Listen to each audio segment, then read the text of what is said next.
नमस्कार बंधुरा आमी चले एसेছি আমার फेसबुक चैनेले। आज के आमी बोलते चाই যে এই যে ডাক্তাররা স্বাস্থ্য ভবনের সামনে ধর্ণা দিচ্ছে তোমরা সকলে ওদের পাশে থাকো, কারণ ডাক্তারিতে চান্স পাওয়া কতটা কষ্টের সেটা সবাই বোধ করি জানো। জয়েন্ট এন্ট্রান্সে যদি জেনারেল কাস্ট হয় তাহলে তার চান্স পাওয়া খুবই কষ্টের। আমি কিন্তু খুব পিছনের দিকে র্যাঙ্ক করে চান্স পেয়েছিলাম, সেই জন্য আমি আর ডাক্তারি না পড়ে ফিজিক্স অনার্সে ভর্তি হয়েছি।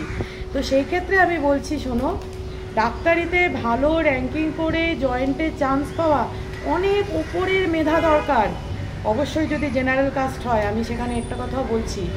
তো তারপরে বলছি দেখো, এই ডাক্তাররা যারা আমাদের জীবন বাঁচায়, আমাদের যখন অসুখ হয় তখন আমরা কিন্তু ডাক্তারের শরণাপন্ন হই।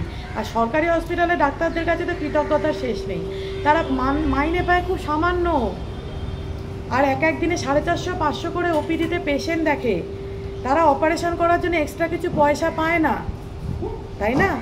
কিন্তু তারা সকলকেই সমানভাবে দেখেন, তাদের কত যোগ্যতা, তা সত্ত্বেও তারা কিন্তু কোনো মানুষের ভেদাভেদ করেন না।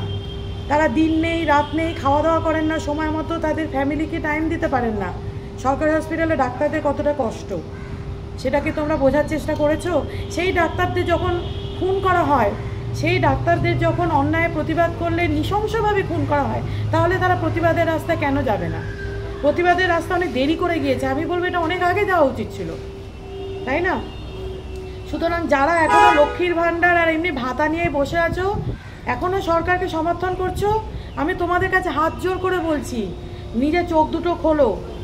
অসুখ হলে কিন্তু কোনো মন্ত্রী আসবে না, কোনো পাড়ার এলাকার দাদা যারা তোমাদের ভুলভাল বোঝায়, বুঝিয়ে ভোট নেয়, রিডিং করে, তারা কিন্তু কেউ আসবে না। ওই ডাক্তারদের কাছে সরকারি হসপিটালে তোমাদের ছুটতে হবে।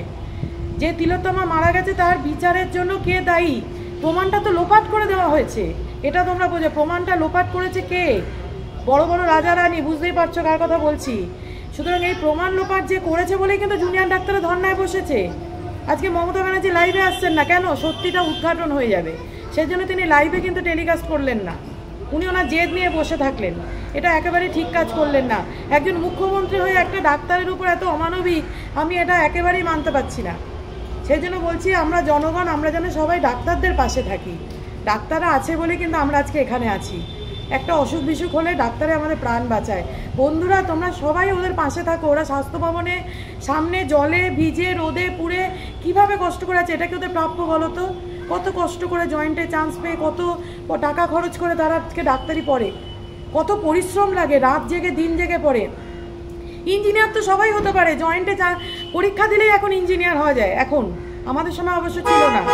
তো সেক্ষেত্রে আমি বলছি যে বন্ধুরা, তোমরা প্লিজ ডাক্তার হওয়ার চেষ্টা করো। ভবিষ্যতে প্রত্যেকের বাড়িতে একজন করে ডাক্তার বানাও এবং মেরুদণ্ডযুক্ত ডাক্তার বানাও, যাতে সরকারের এই অন্যায়ের সাথে আপোষ না করে। আমরা সবাই ডাক্তারদের পাশে থাকবো। তিলোত্তমার বিচার চাই, তিলোত্তমার প্রমাণ যারা লোপাট করেছে আমি তাদের শাস্তি চাই। আজকে প্রমাণ লোপাট না হলে সিবিআই অনেক আগেই ওদের খুনিদের ধরে ফেলতো, ধরতে পারছে না, কারণ পরিকল্পিতভাবে প্রমাণ লোপাট করে তিলোত্তমাকে পরিকল্পিতভাবে খুন করা হয়েছে। ডাক্তারদের পাশে থাকো বন্ধুরা, ওদের এগেনস্টে কোনো সমালোচনা করো না, পাপ হবে। ঈশ্বর তোমাদের ক্ষমা করবেন না, কারণ ডাক্তাররা কিন্তু ভগবানের আরেক রূপ। ভালো থেকো বন্ধুরা, ওদের পাশে যাও, এইটুকুন আমি তোমাদের কাছে হাত জোর করে বলছি।